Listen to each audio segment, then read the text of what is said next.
Today we're going to be talking about new week opening gaps and new day opening gaps. So these become some of the most important levels that I use week to week and day to day in my trading. Now, before we begin, join the Discord in the description. There's a whole free section. I'm showing my levels daily for free for everybody. I'm active in the questions channel every single day for free for everybody.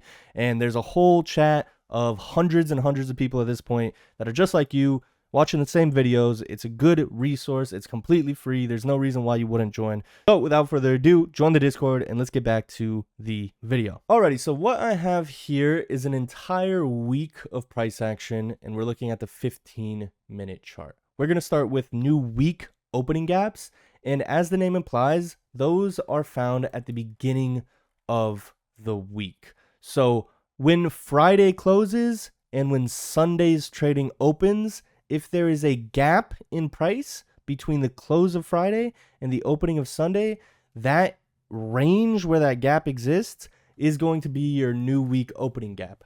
Now, it's not this. This is not what I'm talking about.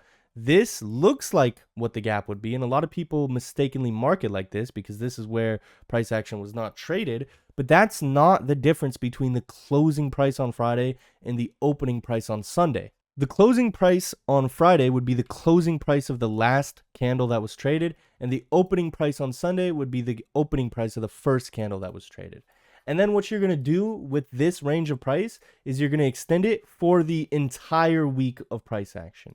So you want to utilize this gap for the entire week. A new week opening gap gets used for the entire week of price action. Now, just like any gap, this has 3 levels inside of it. So from the bottom of the gap to the top, you want to mark out the 25% level, the 50% level, and the 75% level.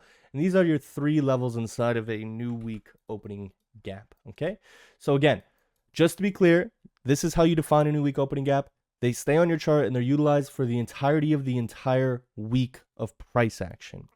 Now, if price action was to open and close underneath this gap, it doesn't matter. It's still there. You're still going to use it. Price action could do whatever it wants inside of this gap until the end of the week. You're going to keep this on your chart, and these are going to act as sensitive levels throughout the entirety of the week. Okay, for the whole week, the top of the gap is going to be sensitive. The levels inside the gap are going to be sensitive. For the whole week, these are going to be important levels intraday for your trading. Unlike other gaps, new week opening gaps do not turn inversion. They don't go away, and you don't delete them from your chart until the week is over. You use the new week opening gap until the week is over. Now, there's going to be some people on the internet, and there's some things you see on the internet where it says you could use old new week opening gaps, you could use up to 10 new week opening gaps in the past, etc. You could have a ton of them on your chart. You could listen to them, but if you're trying to listen to me personally, I only use the one for the current week. I don't look backwards. I don't use a ton of them. I just use the one for the current week in the week that it's in, and that is it.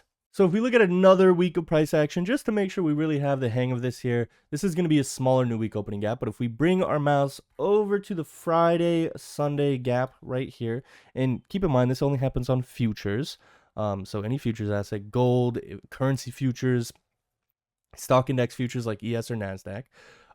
We go from the Friday to the Sunday. And if there's a gap here, sometimes there's not going to be a gap.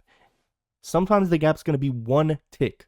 If the gap is one tick, do not use it. Okay, the gap needs to be visible. It needs to be decently sized over a handful of ticks, and there needs to be a gap for you to use it.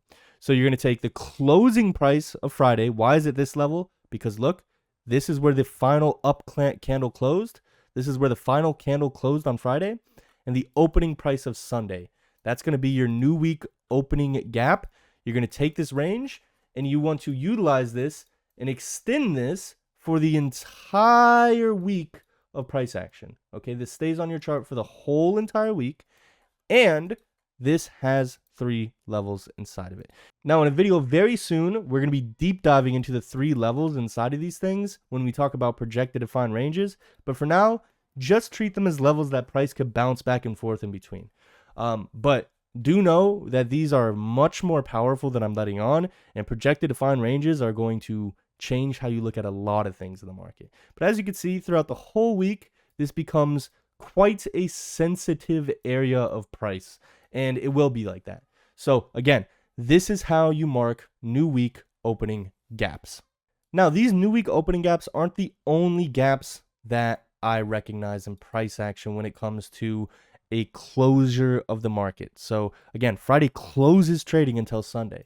Well, there's also a closing every single day for an hour in the futures market. And if you're looking at my time zone, so my time zone is Anchorage UTC-8. If you're looking at New York time zone, that's going to be 4:45 p.m. to 6 p.m. Every single day, the market closes for 1 hour. In that difference, there's no trading. So if there's a gap there, that's what we call new day opening gaps. So if we look at this first closure on Monday here of this week, you see 4:45. If you look at the bottom, the timestamp at the bottom of the chart there, it says 4:45 to 6 p.m. But notice, the close at 4:45 and the open at 6 p.m., there's no gap here. There's no gap at all here, so we do not have a new day opening gap. So again, if we go into Tuesday now, this is Tuesday's gap right here. You have a gap. So the closing price at 4:45 and the opening price at 6 p.m. are different. So this would be your first new day opening gap that appeared in the week. Remember, we didn't have one Monday. Tuesday was the first one that we had. And for me, I use these just like new week opening gaps, where I only use them for the week that they were created. I use new day opening gaps only for the day that they were created. So you could extend this along all the way through Tuesday, and because my time zone's a little bit weird, also all the way through Wednesday, basically until the next 4:45 p.m. if you're looking at New York time. So you basically use this from 4:45 p.m. to 4:45 p.m. Now, if a new day opening gap doesn't happen on the next 4:45 p.m., you could extend this into the next day, okay? But if a new one does show up, which we have here, as we can see on Wednesday's close at 4:45 p.m., we have quite the gap here.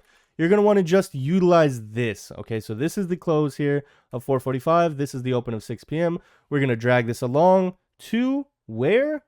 Pretty simple. We're going to drag this along to 4:45 p.m. right here.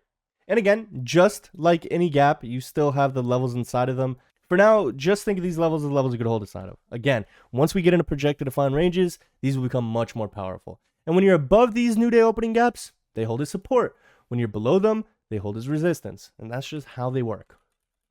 Now, going into the next day here, we do have a gap. This one's pretty small. So this is the 4:45 candle on Thursday. This is the 6 p.m. when it reopens.